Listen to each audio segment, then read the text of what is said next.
رمضان کی سب سے افضل تسبیح، جس نے رمضان میں یہ تسبیح پڑھی 70,000 حج کے برابر ثواب اور بے شمار رزق۔ محمد صلی اللہ علیہ وآلہ وسلم نے فرمایا۔ محترم ناظرین، رمضان المبارک کا مہینہ ہماری زندگیوں میں اللہ کی خاص رحمتیں اور برکتیں لے کر آتا ہے، اور اس مہینے میں ہر نیک عمل کا انعام بے شمار ہوتا ہے۔ آج کی ویڈیو ہم رمضان میں صبح کے وقت اس تسبیح کو پڑھنے کے فائدے بتائیں گے۔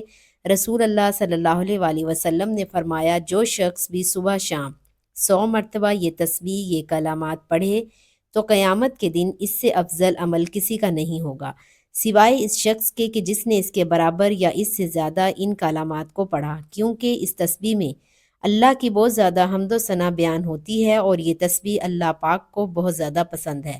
تو رمضان میں جو یہ تسبیح پڑھے گا وہ اللہ کے ہاں سب سے بہترین انسان ہوگا، اللہ کا سب سے پیارا بندہ ہوگا، کیونکہ یہ تسبیح اللہ کی سب سے محبوب تسبیح ہے۔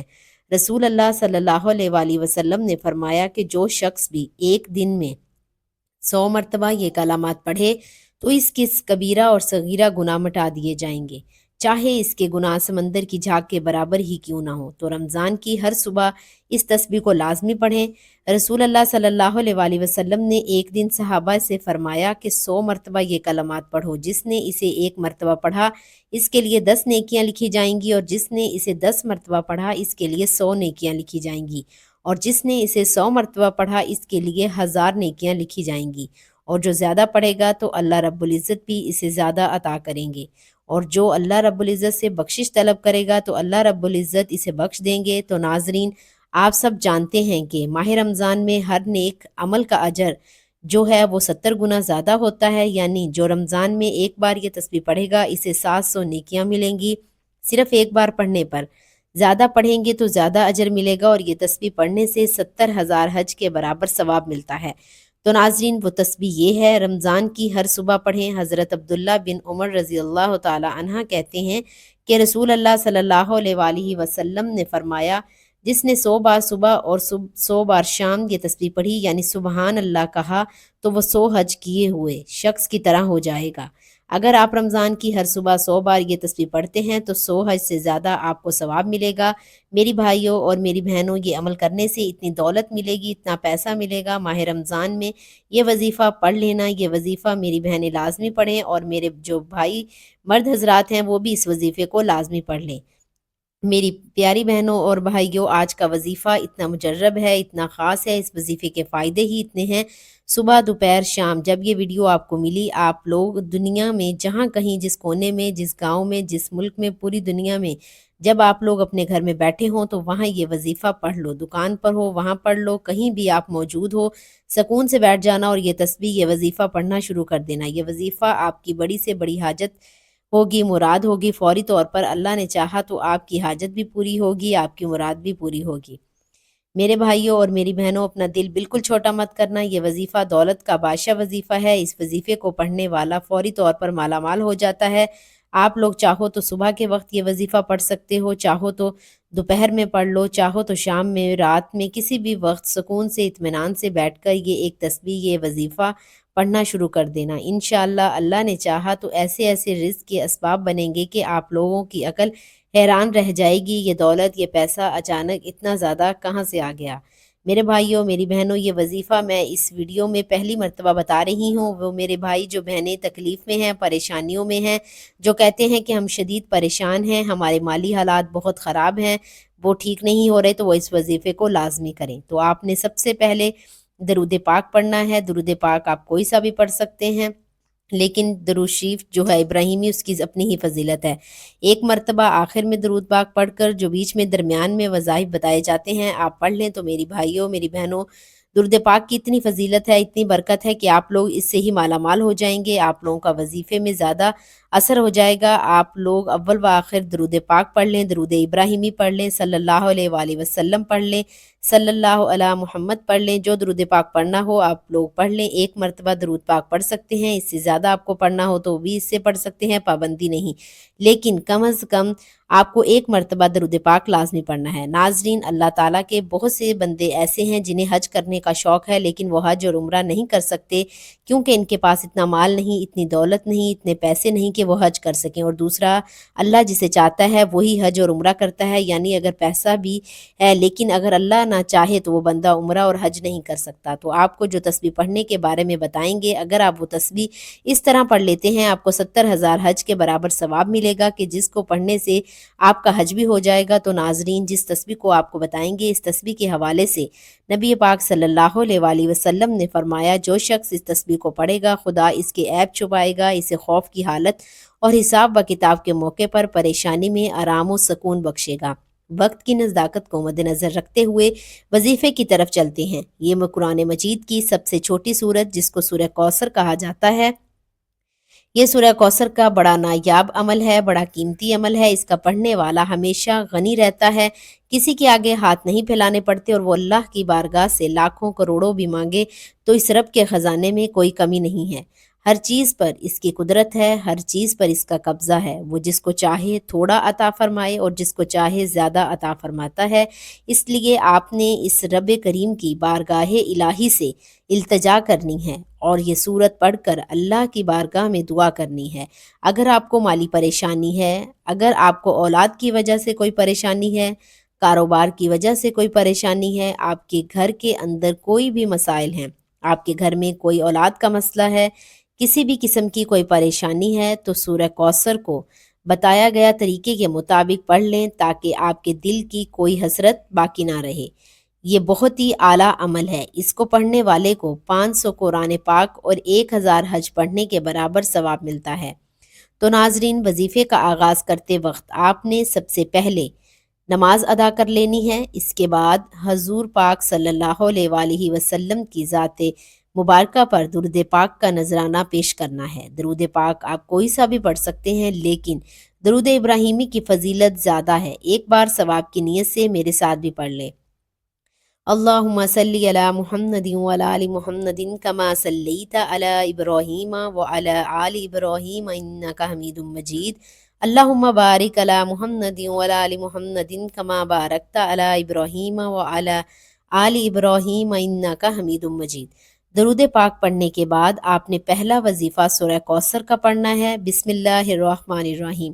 انا آتینا کل کوثر فصلی لربک وانحر ان شانیک هو الابتر۔ آپ نے سورہ کوثر کا وظیفہ صرف 33 بار پڑھنا ہے۔ اس کے بعد دوسرے نمبر پر اللہ تعالیٰ کے 2 صفاتی نام یا لطیفو یا غفارو، یہ 2 نام پڑھنے ہیں اور یہ بھی صرف 33 مرتبہ ہی پڑھنے ہیں۔ حضرت محمد صلی اللہ علیہ وآلہ وسلم نے فرمایا کہ جو شخص 100 بار سبحان اللہ و بحمدہ سبحان اللہ العظیم پڑھے گا تو اللہ اسے کبھی نہ ختم ہونے والا رزق دے گا۔ تو رمضان کی ہر صبح سبحان اللہ و بحمدہ سبحان اللہ العظیم، ان کو اکٹھا ملا کر ایک تسبیح لازمی پڑھیں۔ نہ صرف نامہ اعمال میں نیکیوں سے بھرے گا بلکہ بغیر حج کیے حج اور عمرے کا ثواب بھی ملے گا اور رزق میں بھی خوب اضافہ ہوگا۔ تو ماہ رمضان اس عمل کو، اس تسبیح کو آپ لازمی پڑھیں۔ اس کی تلاوت، اس کا ورد کرنے سے انسان کی تمام مشکلات دور ہو جاتی ہیں، اس کا رزق وسیع کر دیا جاتا ہے، وہ اللہ تعالیٰ کا محبوب بندہ بن جاتا ہے، اس کو ڈھیروں ثواب ملتا ہے، اس کے ماں باپ کو بھی بہت ثواب ملتا ہے۔ اس کی تلاوت کرنے والے کو 500 قرآن پاک اور حج پڑھنے کے برابر ثواب ملتا ہے۔ اللہ پاک سے اپنی حاجات کو طلب کریں، انشاءاللہ اللہ پاک اس کی حاجت کو پورا فرما دیں گے۔ اگر آپ کا کوئی بھی وظیفہ آپ کے کام نہیں آ رہا تو یہ عمل لازمی کر کے دیکھ لیں، انشاءاللہ اس عمل کے بعد پتہ چلے گا کہ وظائف کام کیسے کرتے ہیں۔ ساری زندگی عمل کرتے رہو گے اور دولت پیسے دونوں ہاتھوں سے سمیٹتے رہو گے۔ جس نے اس عمل کو کیا مال و دولت بے حساب اور بے تحاشا پایا ہے۔ اس آیت کو بھی آپ نے صرف 33 مرتبہ ہی پڑھنا ہے۔ ناظرین، جب آپ اس عمل کو کرو گے انشاءاللہ آپ دیکھو گے کہ کیسے آپ کے کام بنتے چلے جائیں گے، جو بھی آپ کے کام اٹکے ہوئے ہیں وہ صحیح ہو جائیں گے۔ اگر آپ کا دولت کا مسئلہ ہے، صحت کا مسئلہ ہے، بیماری کا مسئلہ ہے، جو بھی آپ کی زندگی میں مشکلات چل رہی ہیں انشاءاللہ وہ دور ہو جائیں گی۔ آپ کی زندگی میں خوشیاں آ جائیں گی، آپ کی زندگی میں آسانیاں آ جائیں گی، آپ کی زندگی میں آسانیاں آنا شروع ہو جائیں گی۔ محترم ناظرین، خوشی اور غم انسان کی زندگی کے اتار چڑھاؤ اور نشیب و فراز سے عبارت ہیں۔ کبھی زندگی میں خوشی اور کبھی غم آتے ہیں۔ عیدوں کے تہوار، شادی بیاہ کی تقریبات، کسی امتحان میں کامیاب ہونا یا اللہ تبارک و تعالیٰ کی طرف سے اولاد کا ملنا، یہ تمام کے تمام خوشی کے مواقع ہوتے ہیں۔ اس طرح کسی عزیز کی جدائی، والدین کا انتقال، کاروباری اعتبار سے کسی بحران کا شکار ہو جانا یا اچانک زندگی میں کسی بیماری یا پریشانی کا آ جانا، یہ تمام کے تمام غم کے لمحات ہوتے ہیں۔ انسان خوشی اور غم کے دوران اکثر و بیشتر افراد و تفریحات کا شکار ہو جاتا ہے اور بہت سے ایسے اعمال کو کرنا شروع کر دیتا ہے جو اللہ تعالیٰ کی نظروں میں پسندیدہ نہیں ہوتے، اور رسول صلی اللہ علیہ وآلہ وسلم نے بھی ایسے کام کرنے سے روکا ہوتا ہے۔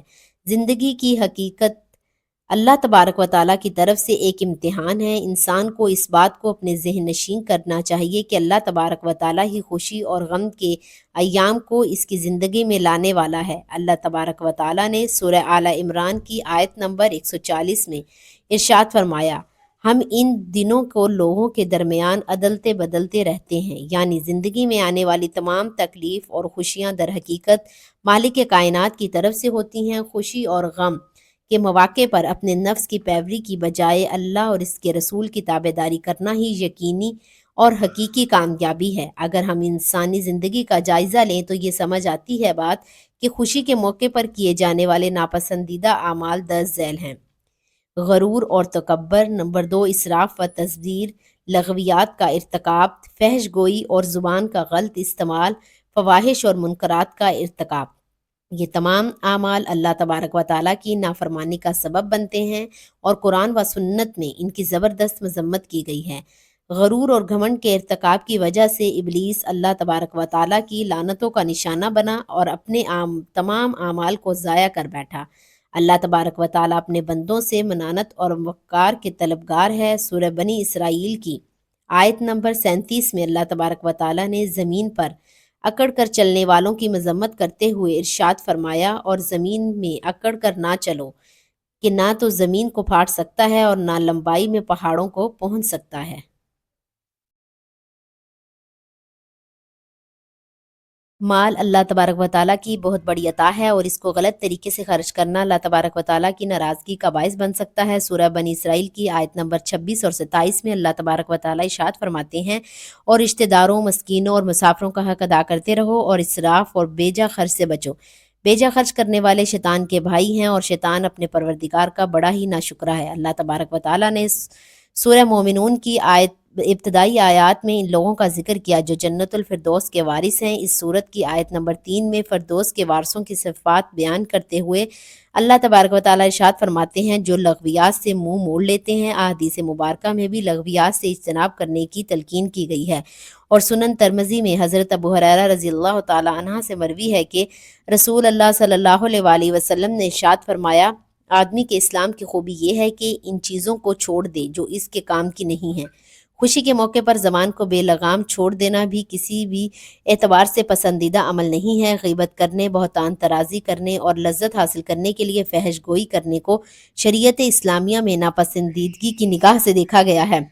سنن ترمذی میں حضرت عقبہ بن عامر رضی اللہ تعالیٰ عنہ سے روایت ہے کہ انہوں نے کہا، اے اللہ کے بنی نبی رسول صلی اللہ علیہ وسلم، نجات کس چیز میں ہے؟ آپ نے فرمایا، اپنی زبان کو اپنے قابو میں رکھ اور اپنے لیے اپنے گھر کو کافی سمجھ اور اپنی غلطیوں پر رویا کر۔ یہ حدیث اس بات کو واضح کرتی ہے کہ انسان جب اپنی زبان کو بے لگام چھوڑ دیتا ہے تو در حقیقت وہ نجات کی بجائے تباہی کے رستے پر چل رہا ہوتا ہے۔